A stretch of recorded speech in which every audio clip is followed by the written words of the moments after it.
by Bayou Beat News. Bayou Beat News, of course, bringing that Southern love to your daily news coverage. BayouBeatNews.com. I am, of course, KG, Chris Gardner, owner of the Houston Roundball Review. And with me right now is my brother from another mother, Brother Willy Gibson. How are you, sir? Phenomenal, sir. How about you? Hey, man, I'm doing great to hear you say you're phenomenal. So that's excellent. So let's get into it. Have a great show. Of course, the Takeover. This is the Takeover of the Lunch Break. The Lunch Break powered by JM&E by another brother of ours, Mr. AJ Jones, and other family. This is all part of the BS3 Network. As you're watching BS3 on Roku, download BS3, download the app. We're going to have fun talking sports, talking some WNBA news that Brother Gibson has some insight on. I'm proud to know folks who know things. And another example of people who know things, bringing her in, the queen of the Takeover, Miss Kenitra Pulliams. How you doing, KP? I'm doing well. Hi, guys. Hello. Look me and Willy. We coordinate. We vibing. Yeah, coordinate. Yeah, whatever. Can't stop there. Whatever. All right. Let me see here. Let me see something. There we go. We'll do that for that. There we go. Because I want everybody to see Willy's handsome face. And they're tired of seeing my face. And of course, it's always good to see Kenitra's face. So, you know, she adds beauty and knowledge to the program. But the Takeover, sponsored by Bayou Beat News, streaming on Roku via the BS3 Network. Download BS3 on the Roku app. If not, you can go to bs3network.com or bs3tvlive.com. And you can watch the Takeover on demand via the BS3 app. KP, last week, you and I touched on the WNBA franchise expansion possibilities. A few days ago, this week, Sports Business Journal writer, insider Tom Friend shared some insight that is right up Mr. Willy Gibson's alley. So we're going to get his insight on it, but I'm going to share that with you here via a slide. And some of the slides here, pretty much today's show is WNBA expansion news, as well as Big Ten, SEC, turning college football once again into an invitational. But first things first, Cleveland likely to be awarded next WNBA franchise for 2028. As I stated, this is from the Sports Business Journal. The WNBA is preparing to award Cleveland its 16th franchise, multiple sources have told Sports Business Journal, with an approximate bid worth a league record $250 million. I'm going to stop right there. Just right there. Yeah. $250 million. Mr. Gibson, KP, your thoughts on that record bid for a franchise? He got it. Trust Dan Gilbert got it. So he spent it. That was, even though he has it, that was a pretty interesting number to see. Take what Golden State, the Valkyries played, 50? Yeah, I mean, it's in the slide, so we're going to get to it. Yeah, so okay. It's a record bid. Yeah. But KP, what are your thoughts on $250 million bid for a WNBA franchise? I mean, set the standard, don't meet it. Be able to dictate what, and then at the same time, remember, we're coming up on a new CBA for the W. So, there's going to be a lot of dollar signs floating. And I know the players saw that, or heard the news, the report of this article. Oh, really?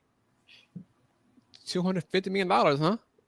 So yeah, we can hold out even more for an increase in the salary cap for us. Okay, well, back to the slide.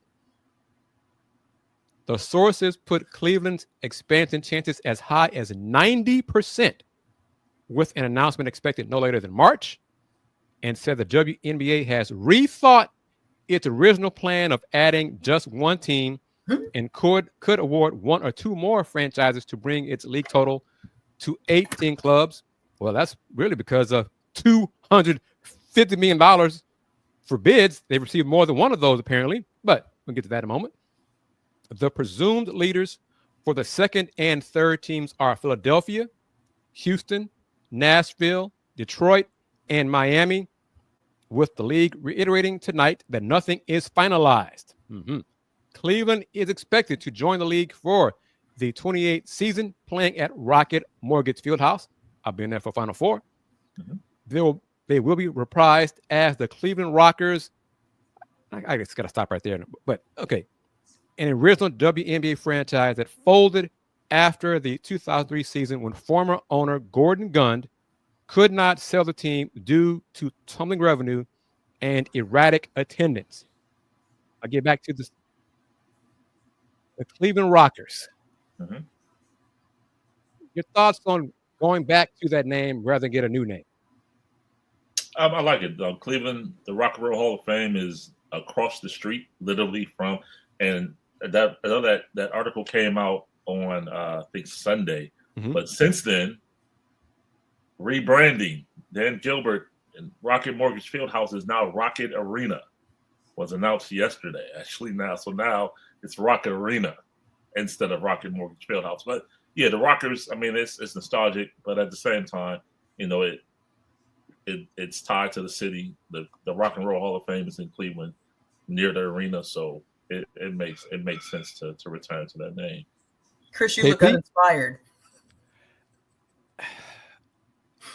Will says I am uninspired about it. I don't know about uninspired. I'm just kind of blah about it. I mean, did you want to be called the Rollers? Honestly, I was kind of surprised that Cleveland's getting the franchise, but the money talks, so I understand it. But it also, we'll continue the discussion momentarily because it ties in with the Houston news. But in the 2 decades since, the league's exponential growth and popularity has led to rising expansion fees. The Golden State Valkyries, the league's 13th franchise launching in May, paid, as Will stated, $50 million to join the WNBA, while Toronto and Portland, the 14th and 15th franchises, paid $115 and $125 million respectively. Now that has doubled as the players continue to smile and grin and cheese. Yes, yes, yes. As recent as 2 weeks ago, the WNBA applied to trademark the name Rockers, as well as the names of 3 other former franchises: the Houston Comets, the Detroit Shock, the Miami Soul, and the Charlotte Sting. All clues to who could be in the running for the 17th and 18th teams, but not a complete giveaway. Sources said Houston, quote, is probably the most positioned for the 13th team, largely because the Rockets, KP, this is for you, recently built a 75,000 square foot practice facility. Owner Tim Fertitta is reportedly worth more than $10 billion, and they have an infrastructure that is appealing to the league. Hold that thought, KP, because I got stuff that too. Here's a quote. The Comets are also an amazing brand, and it's stunning they even left the league, end quote. Referencing the 4-time champion Comets folding in 2008 due to $4 million annual losses. Philadelphia is likely another clear front runner, sources said, and indications are that when 76ers owner Josh Harris partnered with Comcast on a new arena in South Philly, the priority was to house a WNBA team along with the Sixers and Flyers. Kinfolk, KP, your thoughts on the rationale for choosing Houston because of the Rockets practice facility? When we've seen so many franchises with the growth of women's sports, especially professionally, having dedicated venues specifically for women's sports, So now saying, oh, little sister gets to ride on the coattails of big brother. Since we're building the Rockets facility, they can share. Why not show you're serious about doing something differently for the longevity and sustainability? If in fact there is a resurgence of WNBA basketball in the city of Houston, why not give them their own facility? If they were such an amazing brand, and we're so surprised they left the league in the first place, well, there's a reason they left the league. There's a reason why the team folded. There's a reason why there was 4 million. I mean, yes, there's new ownership and this is a new millennium. But from how they were run, prove how they're going to be run differently this time, successfully, to be around. Because like expansion, like you're climbing uphill. Oh, yes. And Hilton Koch was the owner of the Comets when the Comets disbanded. Had no idea, Will, what he was doing, trying to run a WNBA franchise. Honestly, he did not have the deep pockets to own the team to begin with. So why the league, during the vetting process, approved his ownership at all is still baffling to many of us here in Houston. The $4 million annual losses to someone like Dan Gilbert got that in his shoe. Yep. Whatever. Hilton Koch, $4 million, boy, that's a lot of money. I mean, there was the reports way back when he bought the team from Les Alexander. The league announced he bought the Comets for $10 million. $10 million. Folks told me he didn't spend that much to buy the Comets. So now to see in print that the annual losses were $4 million, really tells you that Hilton had no idea what he was doing and did not have the money. And it goes back to one of my points. If the WNBA, would have done a better job vetting ownership for the Comets, but also made clear through back channels to people in Houston who have money, we are looking for some serious people, a group of buyers, investors who have the funds to operate and keep this franchise here, because if not, then we are going to have to disband, move, etc. They never made that clear, that the team was in dire straits. I mean, Les Alexander, for a long time, when he and his wife divorced, it was clear he did not want the Comets. His wife was the Comets supporter. So when they got a divorce, Les was, hey, what can I do to get rid of this team? Women's basketball, no, I don't want anything to do with that. So he did not do a great job of helping out in the process. He might have even recommended Hilton Koch. They could have been friends, whatever. Fail. We know Tillman has the money. He may not be all liquid, but Ambassador Fertitta has the money, supposedly worth $10 billion. So he can put in and afford a $250 million, investment for the Comets. And they're going to be the Comets again, which I'm not really sold on either, because KP put me on the spot. Will, a few weeks ago, asked me for other ideas for the Comet names, besides other than the Comets.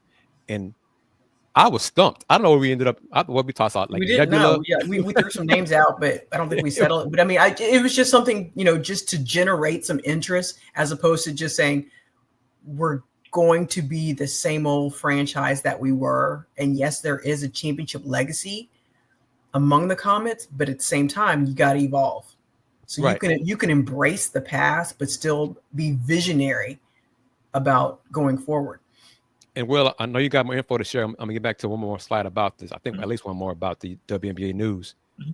But both of you know, and anyone who knows me, follows me on these shows, on social media, YouTube, Facebook, etc., Roku, via BS3, knows how I feel about women's basketball, how I feel about Houston Cougars women's basketball. Tillman Fertitta, chairman on the board for University of Houston, If he's so enthralled and enamored with a successful women's basketball team, program, franchise, organization, he must not realize what's going on campus of what he's, chairman of for the last 11 years. Because if he were serious about it, about women's basketball and the success of women's basketball and the explosion in popularity of women's basketball that's sweeping across the country, everywhere apparently except Houston, there'd have been a change at head coach in U.S. women's basketball years ago. So yes, he's got money, deep pockets. I'm not convinced he's going to do a great job, assuming Houston is awarded a WNBA franchise. It's not his priority. Thank you. It's not his priority. Now, one very simple and another reason. He hasn't reached out to Van Chancellor, Cheryl Swoops, Cynthia Cooper, Tina Thompson, Comet legends, WNBA legends. So if you are, serious about bringing the W back, and if you're going to bring back the Comet's name and the Comet's branding, well, I would think you would want to involve the Comet players, the Comet coach. If you're going to do all that, right? Makes sense to me. Now, if you want to have a new name, Kenitra, and name it after the Agumakays family, okay, that's fine. It's a new, younger era. Mm-hmm. That they are basketball royalty here in Houston, in the Houston area. Okay, that's fine. But to stick with the Comet name and then not have Comets involved, I don't know about all that. But anyway, back to it, Will and KP. Yep. Sources said the bids have ranged from $200 million to $250 million, in that the Cavaliers likely won the 16th franchise with their high-end $250 million proposal, their NBA infrastructure, and their burgeoning facilities. Owner Dan Gilbert and the Cavaliers are constructing the Cleveland Clinic Global Peak Performance Center, which will be the centerpiece of Gilbert and Bedrock's $3.5 billion. Will, how you pronounce that? Cuyahoga? Cuyahoga, yep. Cuyahoga Riverfront Master Plan. The Cavaliers would operate out of that facility, while the Rockers would move into the Cavaliers' current state-of-the-art training center in Independence, Ohio, complete with 2 practice courts, a team theater, and a weight room in a remote wooded setting. So final thing here, because that's kind of going in with to KP said about the Houston franchise and the Houston bid, but Gilbert, who reportedly has poured over $1 billion into Cleveland sports and entertainment ecosystem since purchasing the Cavs in 2005, would also continue to upgrade the new Rockers facility. As to why the WNBA is willing to take on potentially 3 teams instead of 1 right now, with the last 2 likely arriving in 2029 or 2030, the sense is that there have been multiple bids approaching $250 million. And the quote, it makes sense, quote, how do you walk away from $750 million? And that would be the bid purchase price for each of the 3 franchises. So, but KP, back to this slide. The Cavaliers would operate out of the new facility, while the Rockers would move into the Cavaliers' current state-of-the-art training center in Independence, Ohio. So that goes to your point. They'd have their own facility. Unlike the new Comets would be sharing a facility with the Rockets.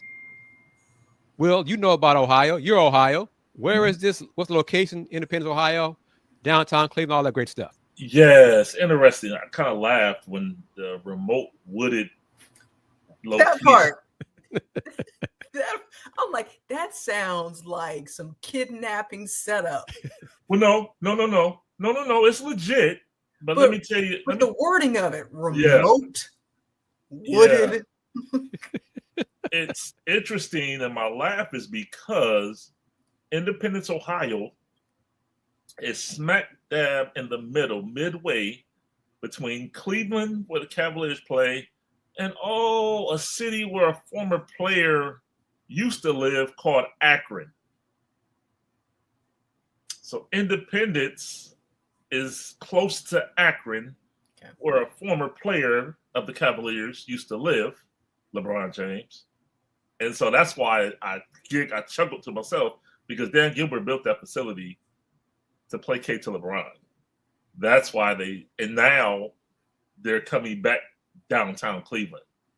So it's a legit facility. Cleveland Clinic Courts, where they are now, it's state of the art. As the article said. But that was the reason for my chuckle. It was like, oh yeah, you'll never hear that anywhere else. But he built that facility to placate to LeBron at the time. But no, it's legit. It's state of the art without question. It's where they currently base themselves out of now. And so, where will the Cavs' new facility be built? Right next to Rocket Arena. Okay. Right near the current arena. Okay. They recently broke ground. I want to say a month ago. Oh wow! 3 weeks ago. So okay. Yeah, they recently broke ground. 2027, I think, is open target date, I believe. Just in time for 2028 WNBA season. Yep. So the money talks. That's what this is, because Kenitra and I, of the 9, I don't know if we got all 9 cities we discussed last week's show. Mm-hmm. Our favorites, Houston was not one of them. That's for sure. I think we said Nashville. I would say Houston's, from the details, the sparse details that we had, that precluded me from being excited about the potential for Houston, because there just wasn't a whole lot there. It was very skeletal in the information that had been, parceled out. So that's why I was just kind of like, eh. And that's fair. And we really haven't heard much since. And I'll piggyback off your comments. I'm not thrilled with Houston and Tillman in charge unless he puts folks in charge and know what they're doing and who truly give a damn about winning basketball. And not his. I'll stop. I won't go any further because I might want to get a job by them. So let me be quiet and not ruin anything else. I can tell you more details off air about certain folks who should not be given opportunities to run that franchise. But anyway, but Tennessee was, I think, one of our favorites because they were going to name the franchise after Coach Summit. The people involved, Candace Parker, they had good financial backing involved. Kansas City, the Mahomes, they had money involved. Austin was the other Texas city. And I'm just certain that the Fran Harris-led bid, which Kevin Durant was a part of for Austin, was not or did not or cannot reach $200 million, $250 million for a bid. So the price has been raised. That's good. Yes. So it's great for the players in the league going forward. As long as you have great, folks who have money does not mean you're going to be a great owner. No.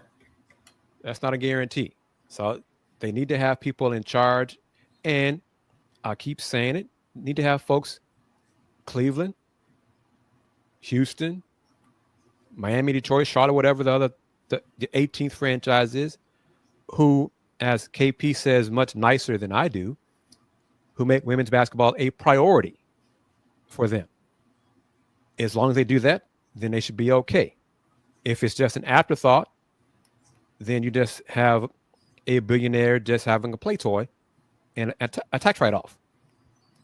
And that's not what I want to see for the WNBA or any of the players or any of the fans of those WNBA franchises.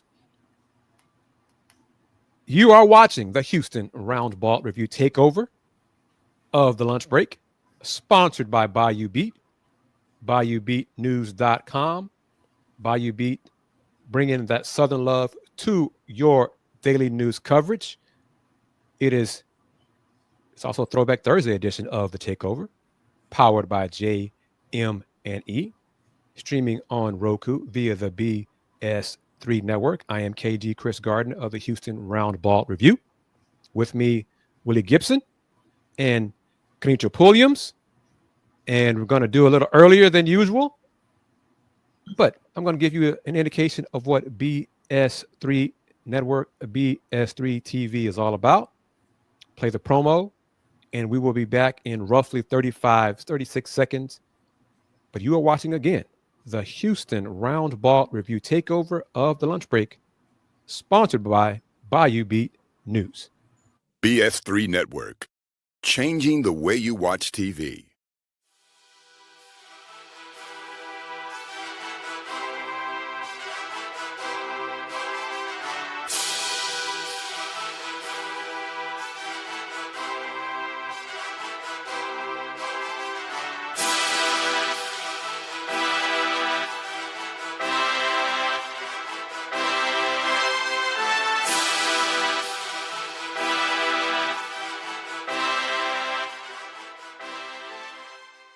Welcome back to the Houston Roundball Review Takeover of the Lunch Break, sponsored by Bayou Beat News. Bayou Beat, bringing that Southern love to your daily news coverage.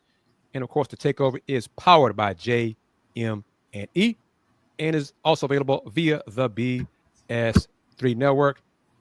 I am KG Chris Gardner of the Houston Roundball Review. With me, our colleagues Willie Gibson and Kenitra Pulliams. First part of the show, we talked about the WNBA expansion franchise news. Now we're going to talk about Big Ten, SEC power grab, college football, invitational. As we are doing this show, and I'm going to say it, I'm not surprising anybody, we are recording the show. So there is some news that happened earlier Wednesday, that Willie can add to. So this info I'm sharing is little bit older, but it still all applies, and it's still about turning things into an invitational. And this is mostly info via Yahoo Sports' Ross Dellinger. SEC Big Ten building momentum to further expand the CFP to 14 or 16 teams. Within the SEC and Big Ten, momentum is building to further expand the playoff to 14 or 16 teams, assign multiple automatic qualifiers per league, as many as 4 each for themselves, and finalize a scheduling arrangement together that may fetch millions in additional revenue from TV partners, sources told Yahoo Sports. The playoff format change would clear the way for SEC administrators to finally make the long-discussed move to play 9 regular season conference games, and would trigger perhaps all 4 power leagues to overhaul their conference championship weekend. Who wants to go first? Thoughts on that right there? Let Willie go. National champs. Go ahead. Wow. Inevitable. I mean, we knew this was coming. Tony Batiti and Greg Sankey are now saying the quiet part out loud. That's just what it is.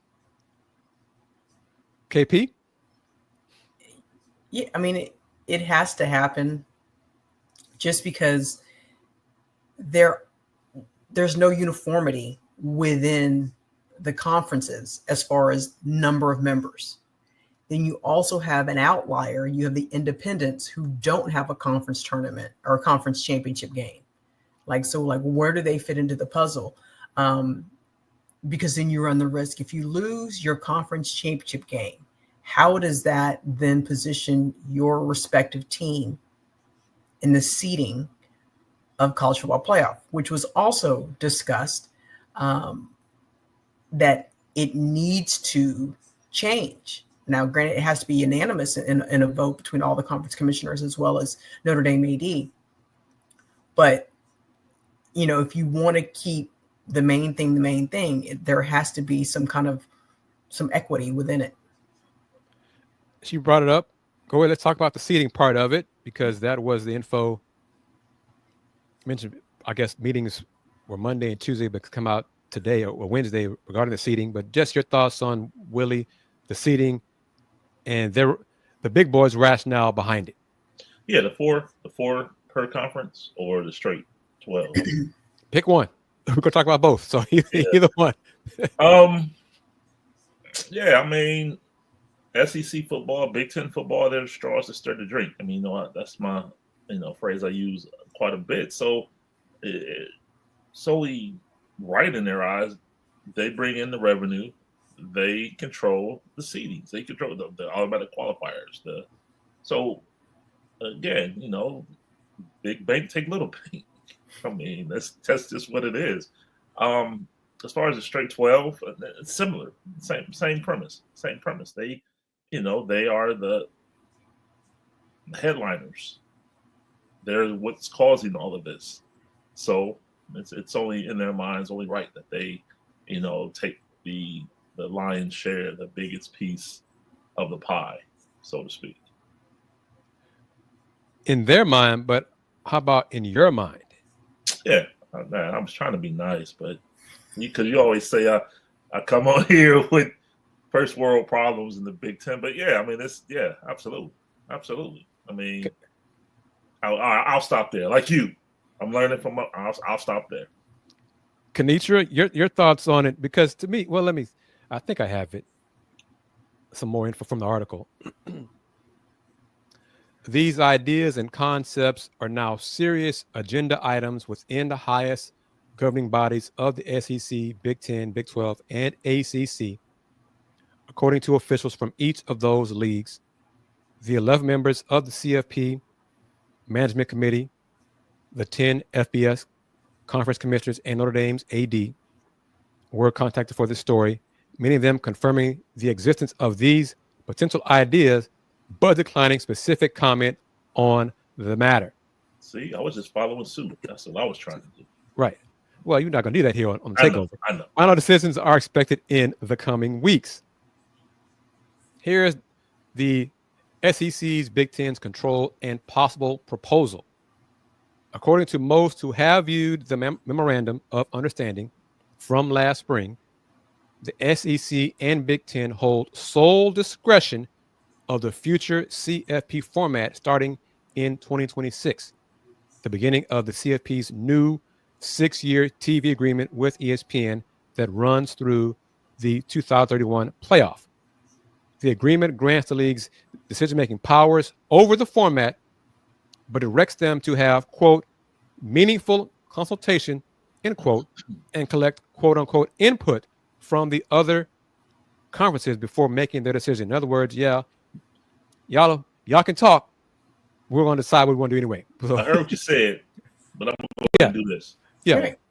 It's not necessarily for the greater good. Yeah, you have a chance to speak, but we're going to do the best for us, and then you're going to like it. So, leaders in each conference have spent the last several weeks evolving a format idea, multiple automatic qualifiers per league, into a more realistic proposal. The 14 or 16 team model would grant 4 automatic qualifiers each to the SEC and Big Ten, 2 each to the ACC and Big 12, and 1 to the highest ranked Group of 5 champion. It includes 1 or 3 at-large spots, one of those intended for Notre Dame, if it finishes ranked inside the top 14, a guarantee specifically designated for the Irish that is part of the CFP memorandum. Officials describe the 14-team format as a 4-4-2-2 1+1 model in which the top 2 seeds receive first-round byes. There will be no byes in a 16-team structure. In either, the CFP selection committee's role is greatly diminished. The committee, its future, as the memorandum stipulates, also controlled by the SEC and Big Ten, would presumably seed 1 through 14 or 16 based directly on its top 25 rankings. How does everyone else feel? Many administrators in the Big 12 and ACC are not, Will, KP, in support of a format with so many automatic qualifiers designated for the SEC and Big Ten. And many of them have, at least subtly, taken aim at the format over the last several months. Ooh, no, you can't do this. We're going to do it anyway. Okay. But earlier this week, ACC Commissioner Jim Phillips told Yahoo Sports the ACC has not cemented a position on a format, but, quote, there needs to be fairness and access to the championship. It needs to be a true championship, not artificial and not an invitational, end quote. Jim Phillips. Okay. Big 12 Commissioner Brett Yormark says his conference has been exploring, quote, predictive analysis, end quote, on what different playoff models would mean for conference participation if applied in the recent history of the postseason. Quote, I'll be armed with data, end quote. Ooh, big bad data. I'm sorry. Meanwhile, data. Meanwhile, Group of 5 leaders are prepared to fight to potentially expand upon their one automatic access spot, according to comments from AAC Commissioner Tim Pernetti to Yahoo Sports. Quote from him, college football is stronger than ever. As the CFP evolves, we have a responsibility to student assets. Oops, he said student athletes, my bad. Student assets, the integrity of the game, and our fans to build a future that includes expanded access for every conference, end quote. At the very least, the Group of 5 will keep its auto spot through 2031 as part of the 6-year extension with ESPN. While the conferences agreed to cede decision-making powers on format to the SEC and Big Ten, there are certain agreed-upon guarantees of any future format. One, the auto inclusion of the five highest-ranked conference champions. Two, the protection for independent Notre Dame. And three, a field of 12 or 14 teams. This is ironic right here. What is ESPN's role? Another important entity involved in the conversation is a company paying $1.3 billion annually to the CFP for the rights to broadcast the playoff from 26 to 31. Though they have not publicly commented, ESPN executives have expressed to at least some college leaders apprehension about a format that provides such lopsided automatic access. As one power broker put it, quote, you are going to alienate part of the country, end quote. Let's just stop right there. Do either of you agree with that? Will parts of the country be alienated? What part? I'm kind of curious what that's the West Coast, maybe. Yeah, that's what I'm thinking. So, but they, for decades, have always been alienated. 10:30, 11 o'clock Eastern time kickoffs. Pac-12 after dark. Mm-hmm. But the West Coast, last I checked, the 4 top West Coast teams are in the Big Ten. So what are we really talking about here? Yep. Kanitra? No, I was going to say, with conference realignment, so no matter what decision is made, somebody's going to feel alienated. Somebody's not going to like it just because some people don't like change, period. They didn't like the expansion of the CFP this year. They didn't like how teams were seeded this year. So, you're not going to please everybody. Fair enough. The ESPN long-form TV agreement, the 6-year extension laid out in the Memorandum of Understanding, is not yet finalized, but is expected to be completed later this spring. There is not expected to be any new TV revenue if the field is expanded to 14, as the figure is included in the memorandum. A 16-team bracket means an additional 4 games, 8 first-round games instead of 4. So that's where the money revenue changes will come from. First-round games, no buys. Mr. Gibson, Ms. Pulliams, what about the student assets and their health and their well-being? Well, it removes conference championship game. Yep. But in a way it does. But to talk about, well, what about our third or fourth place teams competing in the whatever you want to call it, what used to be the conference championship game, for a right to be the third auto bid of our four. That's being discussed, right? That's what's being kicked around. It won't be a championship game for the conference. It'll be an opportunity for a play-in game. Third place playing sixth, fourth playing fifth. The winner of those two will be our third and fourth auto bids. Okay. Well, what'll be said is, well, aren't they receiving NIL? That will be said. Well, they'll be receiving revenue sharing. Yeah, exactly. So yes, so that'll be the talking point. But I thought we're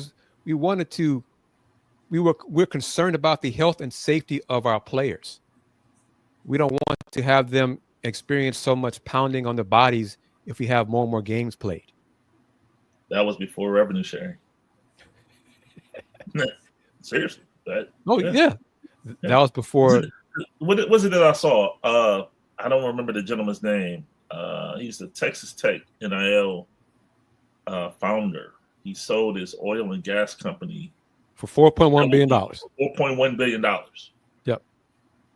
So they're not thinking about health and safety anymore. And he's planning to use part of his money from his sale of his business toward Texas Tech's revenue sharing. And interestingly enough, who's number one in the transfer portal right now? Texas Tech had the best rated class via transfer portal. Yes, I'm trying to see his name if I have it. I don't recall his name, but let's see. His name, Cody Campbell. Yes. Wow. I'll stop there. I'll stop. Cody sold his oil and natural gas company for approximately $4.1 billion in cash and stock. Yep. Must be nice. The other half, just keep on and keeping on here in America.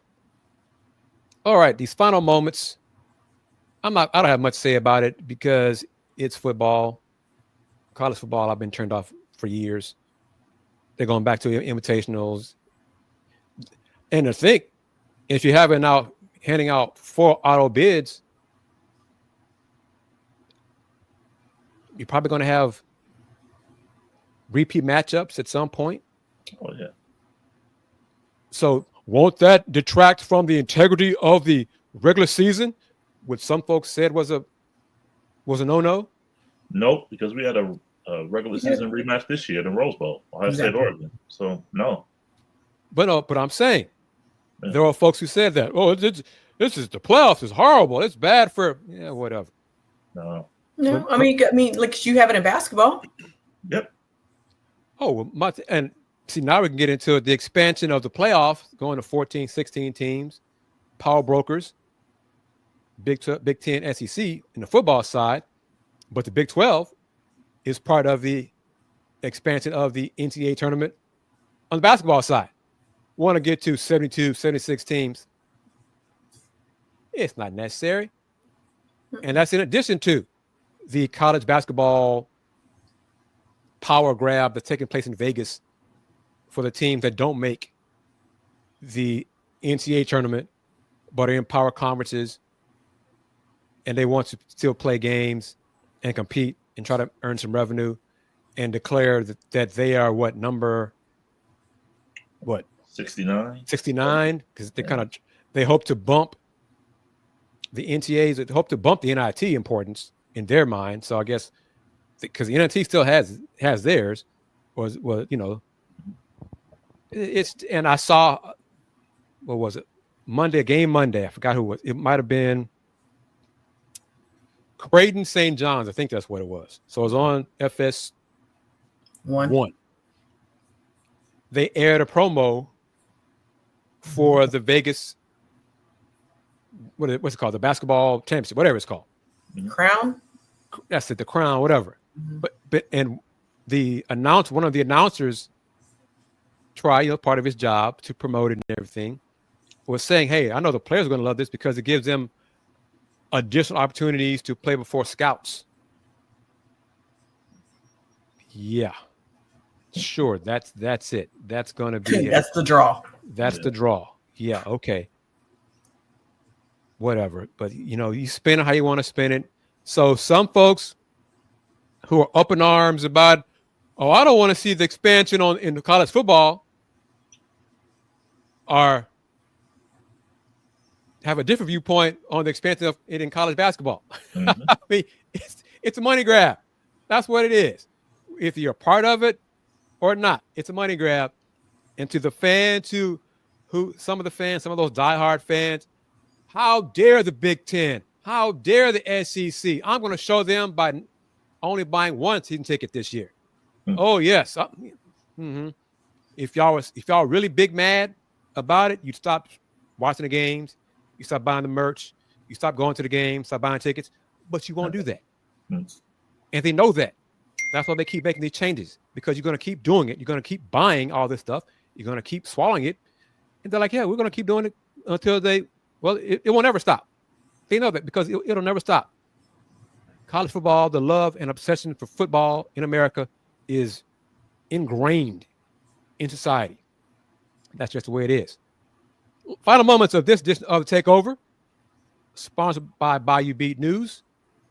Any thoughts on the NBA All-Star, the game, the slam dunk, the 3-point, any of that? I'm a traditionalist. Can I just have East versus West, please? That's it from me. Kenitra? Yeah, the start and stop and the end game, between game concerts, there was no flow. Yeah. I mean, I know, you got to keep things fresh and new, and and then you have Chris Paul and Wemby trying to game the system and the skills competition. It been getting DQ'd about reeks of desperation. I didn't watch any of it. I read a little bit about it. What was it, Kevin Hart? From reading about what Kevin Hart did, it sounded like he was trying to duplicate what's done at the Rucker, where he's talking over the games or what kind of stuff, and I'm just like, whatever. Just play. Just compete like you care, or just get rid of it. Now they're talking about one-on-one competitions or America versus the world competitions. If y'all don't care, just make your corporate sponsors happy, have them come. Don't televise any of the games, any of these events. I haven't watched All-Star festivities in years, and don't miss it. The 3-point, it's same Pro Bowl. Was a joke. It's how NFL's done Pro. It's like now we have Pro Bowl games. It's just. Yeah. And as far as the USA versus the world, didn't we just see that in Paris? The Olympics. I mean, so what are we doing? They're grasping at straws. They're desperate. They're trying to do things. And Draymond Green saying it's boring now. And I'm going old school because I'm older than Draymond. Well, Mr. Podcast, Mr. I punched my teammate in the face and tell my former teammate to get over it, even though I'm in the wrong. I did the punching. Draymond, the Warriors allowed you to be you for so long, get away with a lot of things that other franchises would never allow their players to do, especially, and Draymond is a great role player. Okay? Great defensive player, undersized, hard worker, a lot of things that you would admire about a player. But he ain't Steph. He ain't Clay. He ain't KD. And the Warriors just allowed him he's built up his brand. Hell, he's an entertainer. He's got his own everything. and folks are bending over backwards to get his comments on stuff. I'm like Oscar Robertson. Thank you. That I was waiting on that. I'm like, whatever. What a Draymond. Draymond needs to be quiet. But he's entitled to his opinion, and that's fine. Yeah. But I'm not going to. Draymond said the game's boring. Okay, good for him. Next. And so what? He'll never hear about this podcast. I wish he would. Come on, be on the show. Come on, be on Takeover. You know, we can have a discussion about stuff, about life and basketball and how the NBA is boring because it's all 3-point shooting and this, that, and the other. Who do you play for, man? Right. Who's your coach all this time? Right. Yeah. All right, everybody. That'll do it on this edition of the Houston Roundball Review Takeover. Thank you to my colleagues, Willie Gibson and Kenitra Pulliams, for joining me on this edition of the show. Powered by JM&E. Sponsored by Bayou Beat News, BayouBeatNews.com. Bringing that Southern love to your daily news coverage. Brother Gibson, as soon as I find it, the world will be yours. And it is here somewhere. I got so many rocket stats and stuff on here now, but I know I still have it. Here you go. Brother Gibson, the world is yours, sir. Thank you, sir. Appreciate the opportunity as always. You can find me on social media, as Carl says, on Twitter at PhilGibson7. The dead bird? Yeah. Facebook, Will Knows. IG and Threads, Will Knows Sports. And I'll ask you again. Nothing's changed. Okay. So you can find KP, Miss Kenitra Pulliams, here on this show. That's how you can find her on the Takeover. I am, and I'm thankful to have both of you in my life. I appreciate your time, taking time out to participate in the discussion, to chop it up with me and share your insight and your knowledge and content with everyone who watches the Takeover. The viewership numbers are continuing to rise, and that's because of you guys, not just because of me and my shiny bald head. But thank you again to everyone for watching the show. Spread the word about the Houston Roundball Review Takeover. You want to advertise on the show, advertise at THEHRR.com. Buy you a cap, buy you some merch, buy you a hoodie. This is a hoodie right here, Roundball Review hoodie right here, different colors. All different kinds of ways to support the Houston Roundball Review. AJ and Ben, thank you as always for allowing us the platform to share our time and insight with everyone. Thank you for those watching on Roku via the BS3 Network. So to wrap it up, as I head to Rice to watch them play UAB in men's hoops. Since 1994, the Houston Roundball Review. Local name, global perspective. Everyone, take care. Peace.